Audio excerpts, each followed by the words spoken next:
안녕하십니까, 박문재입니다. 8.15가 이제 가까웁니다. 내주가 8월 15일. 8월 15일은 정말 우리 민족 한국 사람한테는 참 중요한 뜻깊은 날짜이고, 일본에서 일본 식민지화에서 벗어나가지고 해방된 날이고, 해방이 된 말이 참 제가 다시 말씀드리겠지만, 그래서 한인회에서 이번 토요일에 기념식을 한다고 해서 저를 좀 오라고 그래서 가려고 그랬는데, 제가 이번 토요일에 시카고에 또 딴 회합이 있어가지고 떠나기 때문에 할 수 없이 비디오를 통해 가지고 이렇게 신 선생이 제 오피스에 오셔가지고 준비를 해주셔서 대단히 감사합니다. 그래서 제가 오늘 말씀드리고 싶은 거는 제 나이입니다. 제가 1933년생입니다. 그러니까는 일제하에 또는에서 어렸을 때 자라나고 또 해방됐을 때 제가 나이가 12살이었습니다. 그렇기 때문에 제가 직접으로 경험한 일제하에서의 저희 한국과 일본 사이의 관계를 갖다가 개인의 그 경험담으로서 몇 가지 이렇게 추려서 말씀드리는 것이 역사적인 이야기를 갖다가선 하거나 정치적인 얘기를 하는 것보다 오히려 도움이 될 것 같고, 또는 저는 그러한 그 배경이 없으니까, 의사니까, 그래서 제 경험담을 정말 여러분한테 쉐어하고 싶어서 이 기회에 정말 나왔습니다. 지금 2018년이니까 해방된 지 73년이 됩니다. 73년이 되는데 일본 사람들이 우리나라에 들어와 가지고 을사보호조약을 맺고 우리나라를 갖다가 식민지화한 거를 한 후에 1945년까지 36년간을 갖다가 우리나라를 갖다가 식민지로서 써먹고 점령했습니다. 그러면 해방 후에 현재 73년이 됐다면 그 두 배의, 거진 두 배의 세월이 흐른 겁니다. 그래서 참 그 뜻깊은 해라고 제가 보기엔 생각합니다. 제가 경험담을 몇 가지 이제 잊지 못한 제 개인으로서 어렸을 때 얘기를 해보겠습니다. 제 고향이, 제 아버님의 고향이 제주도입니다. 그래서 우리 할아버지가 옛날에 제주도로 유배간 한의사였습니다. 시였었는데 조정에서. 그래서 애들을 교육시키고 하기 위해서 우리 할아버지는 자식들을 데리고 와이프를 데리고 일본 오사카 대판으로 이주해가지고 거기서 살다가 해방이 돼 거기서 개업을 하고 살다가 한방이로서 해방이 돼가지고 제주도로 돌아왔습니다. 자식들은 다 두고 자기만 와가 자기하고 할머니 부인만 와가지고 다시 제주도에서 대한민국 국민으로서의 의사생활을 하였습니다. 그래서 어렸을 때 가끔가다 가끔이 아니라 매해 할아버지 생일이 되면은 할아버지가 일본에서 그때는 비행기가 아니니까 기차표하고 배표를 보냅니다. 오라고 대판으로. 그래서 이제 어머니하고 저하고 제 동생하고 그때는 이제 그 어린 동생들은 낳지도 않았을 때니까 기차를 타고 서울 경성역이라고 그러죠. 서울역에서 부산으로 가가지고 부산에서 배를 타고 일본으로 가는 경험을 몇 번 했는데 그 경험이 참 뭐 별거 아닌 것 같지만 저한테는 참 재미있는 경험이었습니다.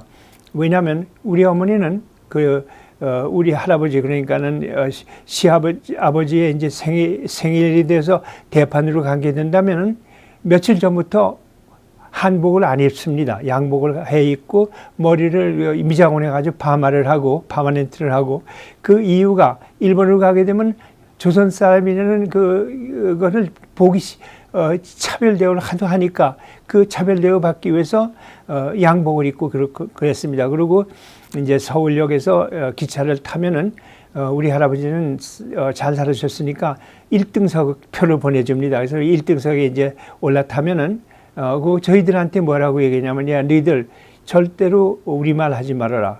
일본말만 해. 여기 앞으로 일본에 가게 되고 여행하게 되면 그렇게 얘기를 합니다. 그럼 우리는 뭐 학교에서 일본말만 안 하면, 일본말을 안 하고 우리말을 하면 국민학교 때 선생한테 회차리로 벌 받고 하니까 일본말을 배우지 않을 수가 없었고 그래서 이제 그렇게 하겠다고 이제 얘기하고 어머니와 같이 경성역, 서울역이죠. 특등석에 올라서 탑니다. 그러면 이제 기차가 떠나기 시작하면은 차장이 옵니다. 차장이 와가지고 그 티켓 체크하느라고 와가지고 우리들 쓱 보면 벌써 보기에 우리가 양복을 입고 이랬어도 조선 사람이랑 조선징이라는 걸 갖다서 아는 모양이에요. 너 조선징이 왜 여기 1등석에 타느냐? 니들은 저 3등석으로 내려가야 한다. 이렇게 하면 우리 어머니가 그 표를 보이면서 이거 뭐라고 말해. 1등, 조선인이고 일본인이고 간에 내가 1등 표를 가지고 있으니까는 1등석에 들어온 거 아니냐. 이렇게 얘기하면 아니야. 조선징은 여기 못 타. 이렇게 얘기합니다. 그러면서 우리 어머니 얼굴이 빨개가지고서 이제 일본말로 항의를 하잖아요. 그러면 그러냐. 그러면 내 상관이 이제 올 거다. 그럼 여기서 나 쫓겨난다고 3등석으로 가게. 그럽니다. 그러면 우리 셋이서 1등석에 앉아가지고 좋은 그 한 칸, 그 아이솔레이트 된 칸인데 특별석에 앉아서 가면서 안심하고 가지를 못합니다. 언제나 또 이 차장이 나와가지고 우리를 쫓아내지 않을까 해가지고. 그리고 그 옆에 이제 식당차가 있습니다. 기차간에. 그 식당차에는 조선 사람은 들어가지는 못합니다. 근데 우리는 돈도 있고 하니까 식당차에 가서 식사도 하고 이럴 텐데 겁이 나니까 쫓겨날까봐 우리가 거기 그 특별석에서 나온 다음에 이 사람들이 와가지고 일본 놈들이 와가지고 문을 잠궈버리면 못 들어가니까 그래서 셋이서 저녁을 굶고 그대로 앉아서 갔습니다. 부산까지. 그때는 서울에서 부산까지 기차로 6시간이나 걸립니다. 6시간을 기차라고 6시간 동안 그냥 꼬부라안에 앉아가지고서는 겁을 먹으면서 쫓겨날까봐 그러면서 갔습니다. 그리고 이제 부산에서 내려가지고 배를 탑니다. 그게 관부 연락선이라고 그러는데 하관, 시모노세키하고 부산하고 사이를 연결하는 큰 배입니다. 큰 배인데 연락선인데 그걸 타면은 그때 우리는 특등석에 이제 표가 있으니까 들어가 앉을 거 아닙니까? 앉아 있으면 돼. 저희는 빨리 목욕을 하고 식당에 가서 밥을 먹고 그리고 자기를 원하는데 밤새도록 가니까 배를 타고. 근데 어머니가 목욕탕에 못 가게 합니다. 뭐냐면 일본 사람이 다 끝난 다음에야 조선 사람이 가는 거지 조선 사람이 일본 사람하고 같이 목욕 못 하게 돼 있다. 그러니까 기다리라는 거예요. 그래서 그곳에서 꼬박꼬박 졸면서 저녁도 굶고 와가지고 목욕할 때까지 기다립니다. 그러다가 이제 제 생각에는 한 밤 10시, 11시쯤 되면 이제 갑니다. 그 목욕탕에 가면 일본 사람들이 다 지나가고 이제 조선 사람들이, 조선징들이 와서 목욕합니다. 그래서 목욕을 하고 이제 씻고 들어와서, 이제 식당에 가서 식사를 간단히 하고 들어와서 잡니다. 그러니, 그리고, 이제, 그렇게 해가지고 이제 일본의 하관에 시모노세키에 도착해가지고 기차를 타고 이제 오사카까지 갑니다. 오사카까지 하면 오사카 기차 내에서는 그런 뭐 차별되고 하는 게 별로 없더군요. 그러니까 일본 사람이 조선 사람이 얼마 없으니까 숫자적으로 그러니까 조선징이라고 그래가지고서는 특별하게 차별되고 하는 건 없는데 또 한 가지 그때 갔을 때 얘기는 제가 잊지 못하게 일이 있었습니다. 제 동생이 저보다 한 4살 밑인데 얘가 어떻게 하다가 거기 가 있는 동안에 우리가 가서 한 일주일 오사카에서 사는데 길을 잃어버렸어요. 미아가 돼서 없어져 버렸어요, 얘를. 그래서 그냥 가족들이 모두 길에 나서 가지고선 또 오사카 큰 도시지만 사방을 찾아다니면서 이 길 잃은 애를 제 동생을 찾느라고 했는데 첫날은 찾지 못하고 근데 이틀째 제 조카 형이 하나가 일본에 도톤보리라는 데가 있는데 이거는 우리나라를 치면은 중심가입니다. 예를 들면 종로라든가 여기 미국으로 치면 맨하탄 같은 데인데 거기를 그냥 얘를 찾느라고 왔다 갔다 헤매는데 한 일본 여자가 일본 기모노를 입은 일본 여자가 얘를 안고 걸어가더래요. 반가워서 쫓아가지고 내 동생인데 왜 당신이 데리고 가느냐 했더니 이 일본 여자가 그러냐 난 몰랐다. 길에서 울고 있기 때문에 내가 어제 주워 와가지고 옷을 입히고 이래가지고서는 찢혀지고 옷을 입혀가지고 내가 길르려고 데려가는 것 같다고. 그래서 아니라고 얘 우리 애라고 그랬더니 그러냐 그럼 가져가라고 그래 주더래요. 그래서 얘를 동생을 데려다 이제 집으로 와가지고 정말 씻기고 정말 다행이다 생각을 하고 밥을 먹여주고 그러고서는 있는데 제 사촌 동생 하나가 그걸 이렇게 보면서 뭐라고 그러냐면, 얘 문제야. 얘 오히려 네 동생 내버려 둘 걸 그랬다. 얘가 일본 사람한테 이제 양자가 돼가지고 길에서 주워가지고서는 일본 애로 자라면 일본 사람으로 자라는 거 아니냐. 그러면 일본 사회에서 편안하게 일본 시민으로서 잘 자랄 텐데 우리가 오히려 데려왔기 때문에 조선인이라 한국 사람이라고 그래가지고 일생을 차별받는 그런 환경하에 자라게 되어 있으니까 얘 내버려 둘 걸 그랬다. 야. 그러면서 웃었습니다. 그런데 제가 어린 마음에도 그 소리를 듣고 참 가슴이 뜨끔했습니다. 이렇게 이 사람들이 정말 제 사촌 형제들이 일본에서 살면서도 차별 대우를 심하게 받고 살아야 하는구나. 그래서 그게 굉장히 가슴 아픈 일로서 아직까지도 생생하게 기억을 하고 있고 기억을 하고 있습니다. 1945년에 뭐 우리가 다 아다시피 우리나라는 해방이 됐습니다. 해방이 됐으나 여러분들 잘 아시겠지만 우리나라 해방이 우리 조선 사람들, 한국 사람들의 힘으로 해방된 게 아니지 않습니까? 연합군의 승리로서 일본군이 우리나라 반도의 점령하고 있으니까 북에는 소련군이 들어오고 남쪽에는 미군이 들어와가지고 일본 군인들을 갖다 무장해제시켜가지고 보냄으로써 그럼으로써 우리나라는 불행히도 그런 방향 때문에 양단이 돼가지고 북한과 남한이 갈라진 겁니다. 그래가지고 저로서는 그때 이제 해방돼가지고 중학교, 고등학교를 마치고 공부를 하고는 이제 의사가 돼가지고 미국에 왔습니다. 미국에 와가지고 미시간에서 교수 생활도 하고 의사 생활도 하면서 종군 위안부에 관한 문제에 관해서 관여하게 되었었습니다. 그래가지고선 종군 위안부에 관해서 제가 거기 직접적인 경험이 또 있습니다. 일본 아베 수상이 그 당시에, 그러니까 이게 한 8, 9년 전이죠. 아베가 그 전 임기로 일본 수상을 할 때, 종군 위안부라는 거는 이건 뭐, 일본이 강제로, 한국 여자들을 데려다가 위안부 노릇시킨 게 아니다. 한국에는 기생이라는 제도도 있지 않느냐. 그러니까 한국 여자들이 돈 벌기 위해서 자발적으로 남양으로 가고 일선으로 나가고 해가지고 일본 군대를 쫓아다니면서 돈벌이 하느라고 생긴 거지, 일본 사람들이 강제로, 일본 정부가 강제로 시킨 게 아니라는 말을 했기 때문에 저는 깜짝 놀랐습니다. 그 얘기를 듣고.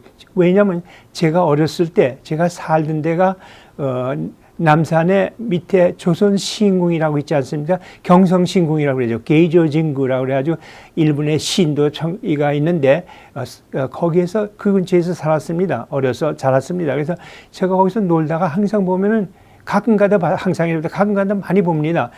일본 군인들이 우리 젊은 우리나라 여자애들을 갖다가 초원에 가가지고 일본에 데려다가 직장을 주겠다 이런 일을 속여가지고 데려와가지고 그냥 수십 명씩 데려가지고서는 군인들이 양쪽에 서가지고 조선 신궁에 와가지고 참배를 하고 거기서 내려와가지고 서울역이 바로 옆이니까 서울역에서 기차로 미국으로 데려가는 걸 봤습니다. 그래서 제가 어렸을 때 어머니한테 물었습니다. 엄마 쟤네들 저게 뭐야? 젊은 애들이 여자들만 이렇게 해가지고 뭐 그냥 보니까는 그냥 옷 입은 것도 지저분하고 곰신을 질질 끌고 그러면서 일본 군인들이 총을 들고 양쪽에 서가지고선 데리고 가가지고서는 데리고 가는데 좀 뭐냐니까 어머니가 뭐라 그러면 야 쟤네들 다 그 위안부로 데려가는 거야. 그게 어머니 위안부가 뭐냐? 그러면 위안부는 군인들 따라다니면서 밥 해주고 빨래 해주고 여자 노릇하는 거야. 그러더군요. 그래서 저는 눈으로 봤습니다. 이게 걔네들이 정말 자발적으로 해가지고 정말 돈을 벌기 위해서 우리나라 한국 그 촌의 여자아이들 어떻게 무슨 돈으로 남양까지 여행을 해 갑니까?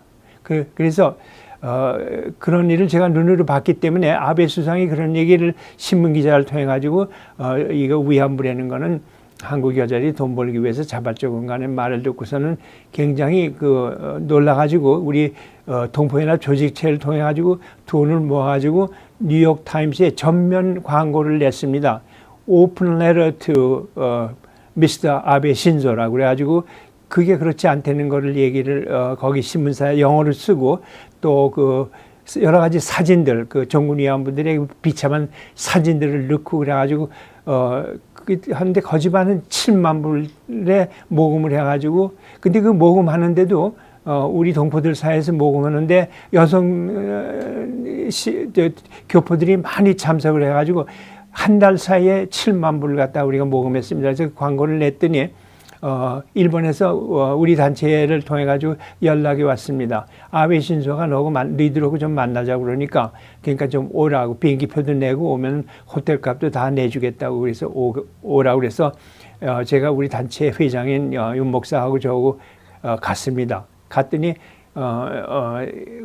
일본에 갔더니 마침 그 아베 수상이 몸이 불편해서 우리하고 죄송하지만 못 만난다. 그 대신에 상원 의장의 에다 사스키라는 사람하고 회담을 해라 그래서 만났습니다. 그래서 그분이 영어를 잘한다고 그래요.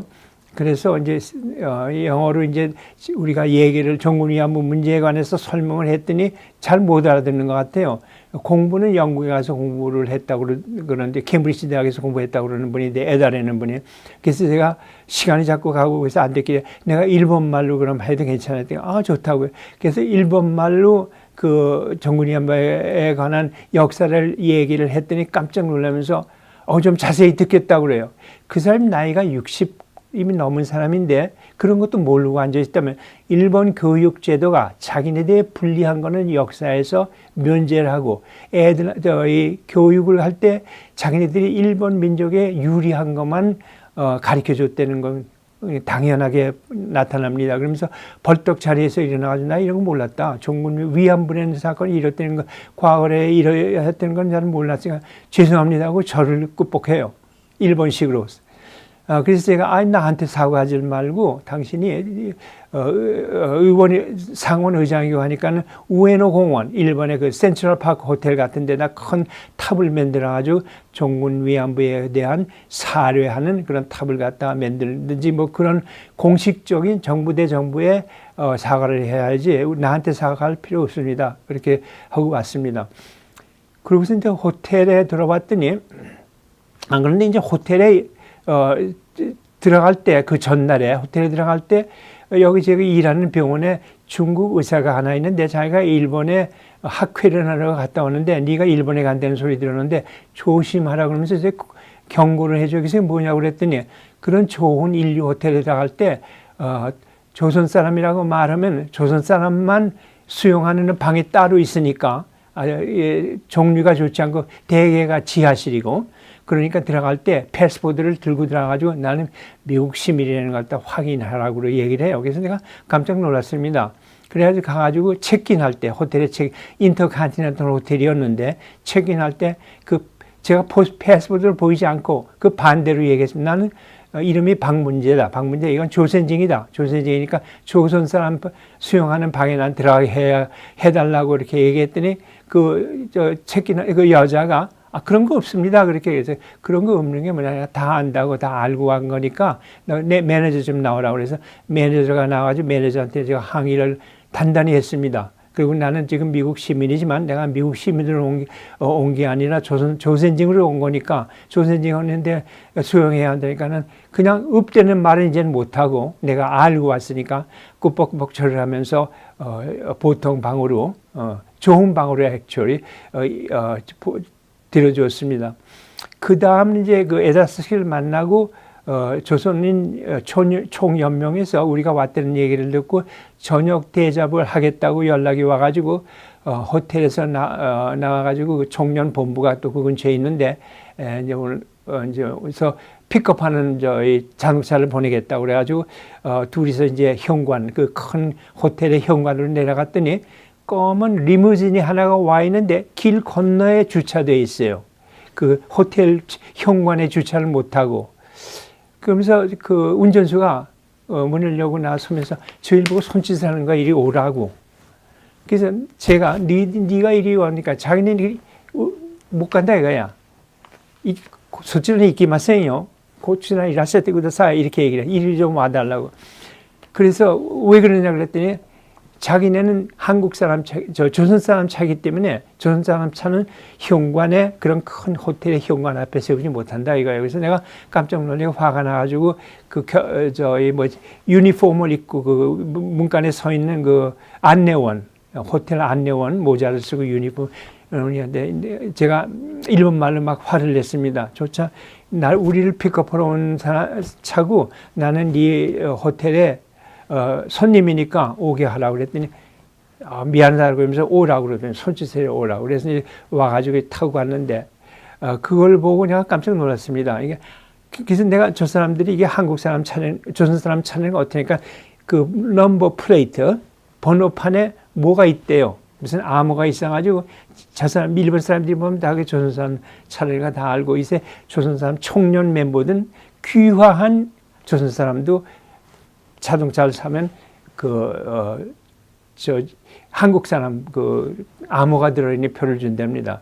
그래서 그걸 보고 이제 깜짝 놀랐고 이러한 경험이 있었습니다. 그래서 그분들하고서는 이제 저녁을 먹고 그 사람들한테 그런 얘기를 전부 물어봤더니 그 중에는 거기서 나와가지고 공부를 해가지고 러여가 된 사람도 있고 그런데 뭐 한이 없다고 얘기해요. 그런 그 차별 대우하는 게. 그래서 제가 당신네들 여기 왜 뭐 이런 데서 사느냐?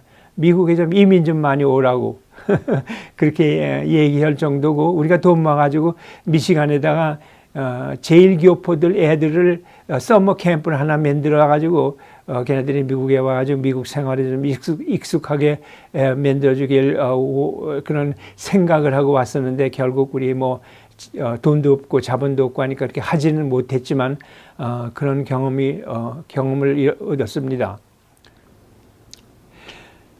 다음 또 제가 말씀드리고 싶은 거는 우리나라의 희망이 많이 보입니다.